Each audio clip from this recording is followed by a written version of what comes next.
Saint মার্টিনগামী পর্যটকবাহী জাহাজ the Atlantic ক্রুজে ভয়াবহ অগ্নিকাণ্ডের ঘটনা ঘটেছে। এতে জাহাজের এক কর্মচারী নিহত হয়েছেন। শনিবার সকাল 6:30টার দিকে কক্সবাজারের নুনিয়াছড়া বিআইডব্লিউটিএ ঘাট সংলগ্ন বাঁকখালী নদীতে অবস্থানরত জাহাজটিতে এ অগ্নিকাণ্ডের ঘটনা ঘটে। Sea cruise association of Bangladesh SCOAB সাধারণ সম্পাদক হুসাইন ইসলাম বাহাদুর এসব তথ্য জানান। নাম না জানা কর্মচারী নিহতের বিষয়টি নিশ্চিত করেছেন কক্সবাজার ফায়ার সার্ভিসের স্টেশন কর্মকর্তা দোলন আচার্য। তিনি জানান, কক্সবাজারে বাঁকখালী নদীর বিআইডব্লিউটিএ ঘাটে সেন্ট মার্টিনগামী পর্যটকদের তুলতে জাহাজটি ভেড়ার ঠিক তার আগ মুহূর্তে আগুন লেগে যায়। নদীর মোহনায় দাউ দাউ করে জ্বলতে থাকে জাহাজটি।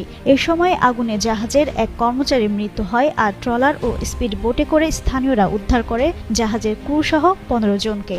স্কোয়াব সাধারণ সম্পাদক হুসাইন ইসলাম বাহাদুর বলেন, প্রতিদিনের মতো সেন্ট মার্টিন যেতে পর্যটক তোলার জন্য সকাল 7টার দিকে ঘাটে আসছিল দ্য আটলান্টিক ক্রুজ জাহাজটি। হঠাৎ জাহাজের ভেতরে ধোঁয়া উঠছিল। কিছুক্ষণের মধ্যেই আগুনে লেলিহান শিখা দেখা যায়। আগুন নেভানোর কাজ চলমান রয়েছে। অগ্নিকাণ্ডের ঘটনায় দ্রুত ছুটে আসে ফায়ার সার্ভিসের 2টি ইউনিট, কিন্তু 4 ঘন্টার চেষ্টায়ও আগুন নিয়ন্ত্রণে আনতে পারেননি তারা।